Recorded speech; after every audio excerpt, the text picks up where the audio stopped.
اور مقام آیا. فرمایا انبیاء انہوں نے دعوت دی تو گڑبڑ کہاں سے پیدا ہوئی؟ ہر پیغمبر نے یہ مسئلہ بیان کیا تو گڑبڑ کہاں سے ہوئی؟ تو ہمیشہ گڑبڑ ہوئی صاحبزادگان سے.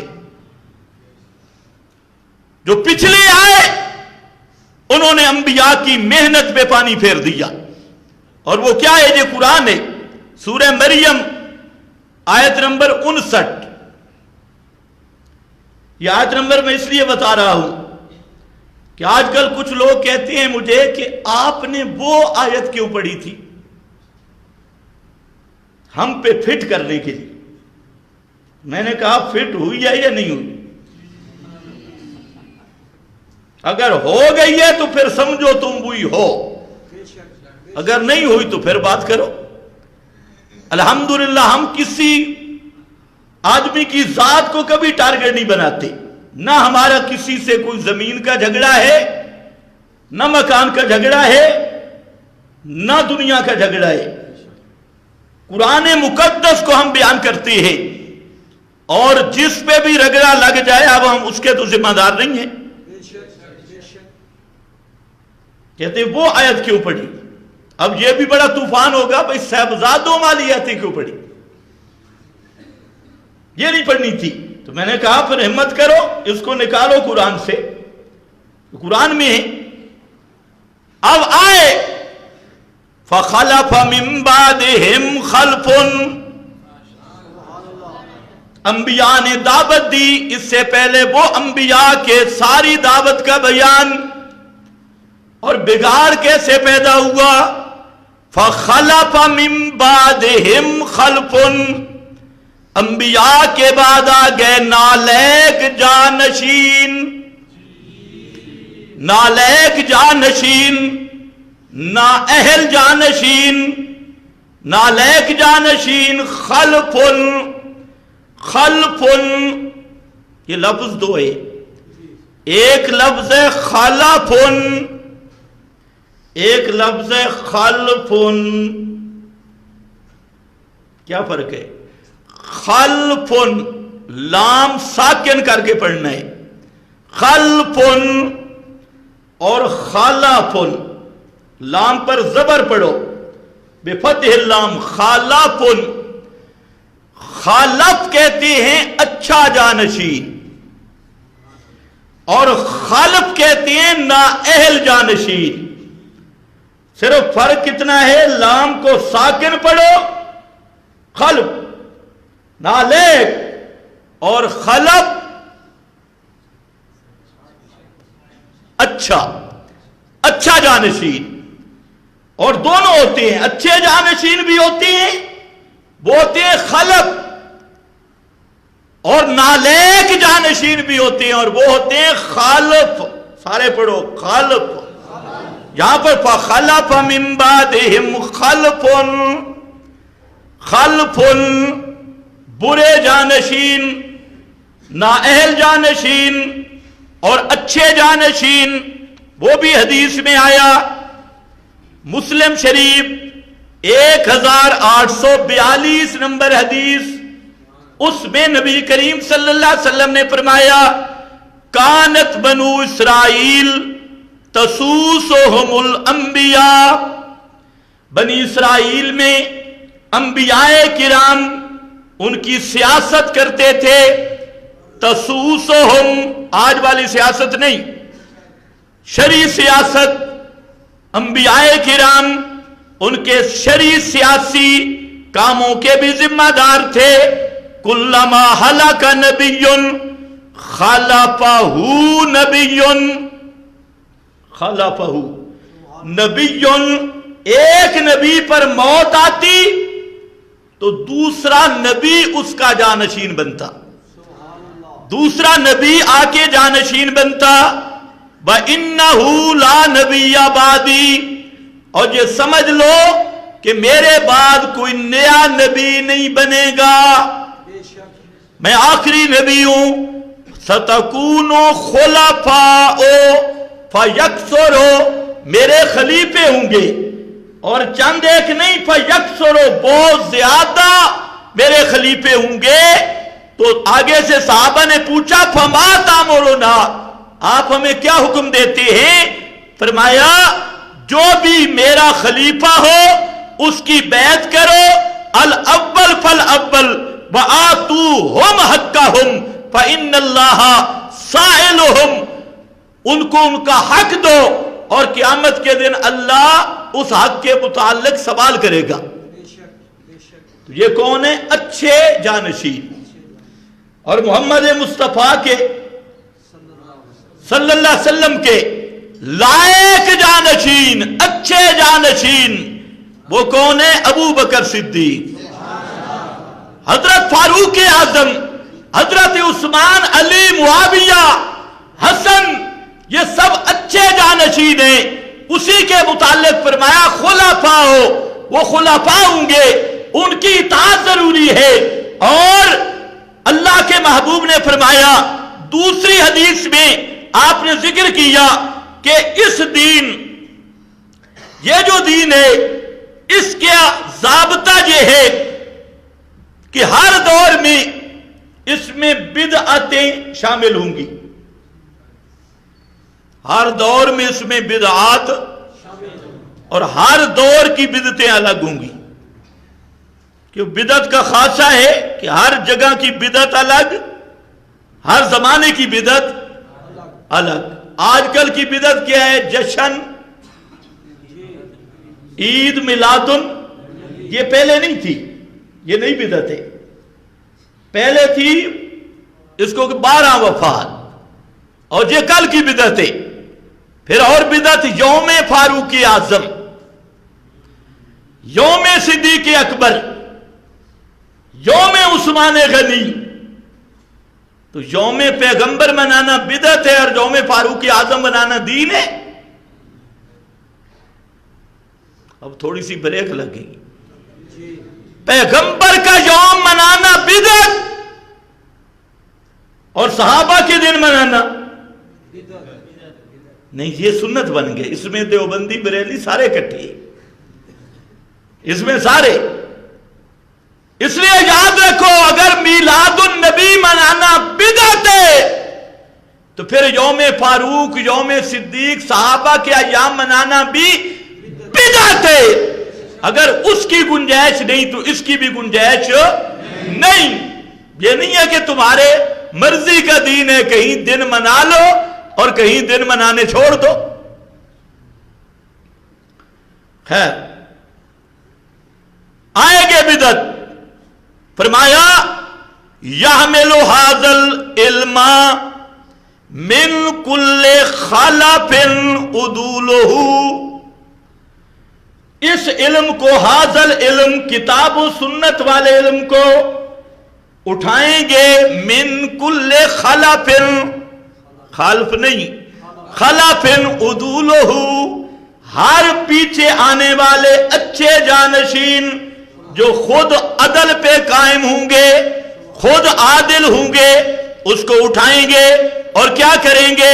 فرمایا دور کر دیں گے اس سے 3 کام. تحریف الغالین، غالیوں کی تحریف کو اس دین سے ہٹا دیں گے. بانتحال المبتلین، اہل باطل کی غلط باتوں اور مبالغہ امیزی کو اس کو دور کر دیں گے. بتعویل الجاہلین، اور جاہلوں کے بیان کردہ معنی اور جاہلوں کے بیان کردہ فضائل 49 کروڑ تے فلانا تے سنجے کی 70 سنتے، اور یہ جو انہوں نے دین اپنا بنایا ہوا ہے تعویل الجاہلین، ان کا رد کریں گے. کتنے کام کریں گے اچھے جانشین؟ 3. پہلا کام کیا ہے؟ تحریف الغالین. غالی لوگ، بدعتی لوگوں نے کتاب و سنت کے جو معنی بدل رکھے ہوں گے اس کو دور کر کے اصل کتاب و سنت کا مسئلہ بیان کریں گے. ایک. دوسرا انتحال المبتلین، اہل باطل نے جو کتاب و سنت میں گڑبڑ کی ہوگی، قتل چونکہ جسم تے زندہ بھی چنانچہ جسم، اس طرح کے سارے شتونگروں کے، سارے شٹلیات زڈلیات ان کو دور کر کے رکھ دیں گے. بتعبیل الجاہلین، اور جاہلوں کی تعبیلوں کا کلا کما کر کے رکھ دیں گے. یہ کون ہوں گے؟ اچھے جانشین. اچھے جانشین یہ وہ ہیں، اور انہی کو فرمایا توبا للغرباء، ان کے لیے مبارک ہو. اور انہی کو فرمایا الذین یصلحون بعد ما افسد الناس الذین یحیون سنتی بعد ما امیتت. یہ ہوں گے احیاء توحید و سنت کا کام کرنے والے، اور بدعت اور اہل بدعت کا رد کرنے والے. اس پر محدث ابن وضاح بڑا محدث ہے، اس نے مستقل ایک کتاب لکھی ہے البدع، بدعات پر. اس کے ایک عبارت سنو، پھر میں دو چار ایتیں پڑھتا ہوں. اس میں یہ لکھتے ہیں محدث، فرماتے ہیں کہ یہ جو فعمل علی بصیرت و نیت و حسبت، عمل کر تین شرطوں کے ساتھ. عمل کر فعمل، عمل کر علی بصیرت، اندھا بن کے نہیں، بصیرت سمجھ کے عمل کر. بڑی عجیب بات کی ہے.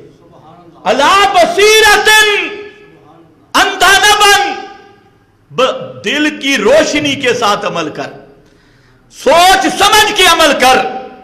بنیت، اور خالصتاً اللہ کی رضا کو مد نظر رکھ کے عمل کر. نیت ہو اللہ کو راضی کرنا.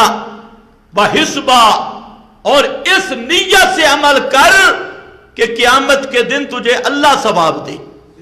لوگوں کی امیدیں نہ رکھ کے لوگ یوں کہیں گے، لوگ یوں کہیں گے، نہیں. اپنے اس عمل کا ثواب اللہ سے لینے کا یہ عقیدہ رکھ. حسبا، یہ تین شرطیں. تو کہتے ہیں اگر تین چیزیں تیرے اندر پوری ہو گئی، بصیرت بھی کامل، نیت بھی صحیح، اور اللہ سے ثواب لینے کا عقیدہ بھی ہوا، تو اس کی علامت کیا ہوگی، معیار کیا ہوگا؟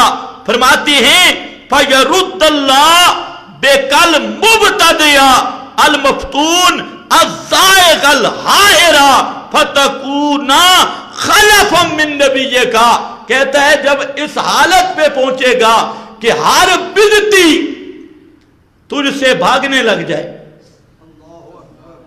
ہر بدعتی تجھ سے، تیرا نام سن کے بدعتی بھاگنے لگ جائے، تیرے نام کو بدعتی برداشت نہ کر سکے، اور اہل بدعت بھاگنے لگے، تو پھر سمجھ ہے بھی بصیرت پر، ہے بھی اخلاص پر، اور ہے بھی حسبت پر، لیکن تیرا دعویٰ معتبر نہیں. تیرے اخلاص کا پتہ چلے گا مخالف کیمپ سے. اہل بدعت اگر تجھ سے نفرت کر کے بھاگتی، تیرے نام سے جل جاتی، اور نام برداشت نہیں کرتے، تو پھر تو کون ہے؟ فَتَكُونَ خَلَفًا مِّن نَّبِيِّكَ. پھر تو اپنے نبی کا سچا جانشین ہے. خلافت من نبیِّکَ، اپنے نبی کا سچا جانشین ہے. اور آگے کہتی ہیں فَإِنَّكَ لَن تَلْقَ اللَّهَ بِعَمَلٍ، اللہ کے سامنے ایسے عمل کے ساتھ نہ جانا جس عمل میں اشتباہ ہو، بدعت اور سنت ہونے میں. وَإِيَّاكَ أَن يَكُونَ لَكَ مِنْ أَهْلِ الْبِدْعِ اخن، اور خبردار قیامت کے دن اللہ کے سامنے اس حال میں نہ جانا کہ کسی بدعتی کے ساتھ تیری دوستی ہو. اخن، کسی بدعتی کے ساتھ تیری، اس حالت میں اللہ کے سامنے نہ جانا. یہ میں کہہ رہا ہوں یا محدث ابن وضاح کتاب البدع پڑھ رہا ہوں. ہم پہ تو اعتراض کرتے ہیں. فرمایا اخن او جلیسن، ایسی حالت میں بھی نہ جانا کہ تو کسی بدعتی کے ساتھ مجلس میں بیٹھتا ہو، اس کی مجلس اٹینڈ کرتا ہو. جلیسن او صاحبن، جا سفر کا ساتھی بنائے، فَإِنَّهُ جَاءَ الْعَصْرُ مَنْ جَالَسَ صَاحِبَ بِدْعَةٍ نُزِعَتْ مِنْهُ الْإِسْمَاء، جو اہل بدعت کی مصاحبت استاذی شاگردی اختیار کرتا ہے، فرمایا اس سے اللہ کی حفاظت اڑ جاتی ہے، اللہ تعالیٰ کی حفاظت اڑ جاتی ہے۔ نُزِعَتْ مِنْهُ الْإِسْمَاء وَبُكِّلَ إِلَى نَفْسِهِ وَمَشَى مَن مَشَى إِلَى صَاحِبِ بِدْعَةٍ مَشَى فِي حَدْمِ الْإِسْلَام، جو کسی بدعتی کی طرف اس کے اکرام کے لیے، احترام کے لیے اٹھ کے چلا گیا، اس نے اسلام کی عمارت کو گرانے پہ مدد کی ہے۔ اور آگے کہتے ہیں وَجَا مَا مِن إِلَٰهٍ يُعْبَدُ مِن دُونِ اللَّهِ أَبْغَضُ إِلَى اللَّهِ مِن صَاحِبِ هَوَىٰ، اللہ کے سوا جتنے بھی بتوں کی پوجا کی گئی، آلہہ کی پوجا کی گئی، سب سے بڑا اللہ کو ناپسند لوگ جس کو الہ سمجھ کے پوجتے ہیں وہ بدعتی کی خواہش ہے،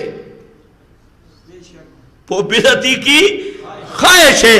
اور پھر فرماتے ہیں وَقَدْ وَقَعَتِ اللَّعْنَةُ مِن رَسُولِ اللَّهِ عَلَىٰ أَهْلِ الْبِدْعِ، بدعتیوں پہ اللہ کے رسول نے لعنت کی دعا کی ہے۔ وَأَنَّ اللَّهَ لَا يَقْبَلُ مِنْهُمْ صَرْفًا وَلَا عَدْلًا وَلَا فَرِيضَةً وَلَا تَطَوُّعًا وَكُلَّمَا ازْدَادُوا اجْتِهَادًا وَصَوْمًا وَصَلَاةً ازْدَادُوا مِنَ اللَّهِ بُعْدًا، فرماتے ہیں اللہ نے یہ عہد کر لیا کہ کسی بدعتی کی فرض نماز قبول نہیں، نفل نماز قبول نہیں، صدقہ قبول نہیں۔ بدعتی جتنا عبادت میں آگے بڑھتا ہے اللہ اس کو اتنا اپنے قرب سے دور کر دیتا ہے۔ کیا خیال ہے؟ اس کی تو اپنی نہیں تو تیری اس کے پیچھے۔ سوچ لے ہمارا قصور اتنا ہے، اللہ کے فضل سے آج تک ہم نے کسی کی ذات کو نشانہ نہیں بنایا، لیکن مسئلہ اتنا ہے، اب بھی کہتا ہوں کہ یا توحید و سنت کا نام چھوڑ دو یا اہل بدعت سے اختلاط چھوڑ دو، یہ دو رنگی چھوڑ دو، اور اس آواز کو تم سارے مل جاؤ خدا کی قسم نہیں دبا سکتے، نہیں دبا سکتے۔ مرضی جو جہاں تجھے کچھ بھول ہوگی، تمہاری ذات سے ہمارا اختلاف نہیں۔ جہاں تک مسئلے کی بات ہے ہم اس چیز کو برداشت نہیں کرتے کہ اپنے سٹیجوں پہ مسئلہ اور ہو اور عوام کے سامنے مسئلہ اور ہو، مجلسوں میں مسئلہ اور ہو اور مجمعوں میں مسئلہ اور ہو، یہ دو رنگی چھوڑنی پڑے گی، یہ نہیں ہو سکتا۔ خیر بہرحال آؤ، میں نے آپ کو بتایا سارے ناراض نہ ہوں، کچھ اچھے جانشین بھی ہوتی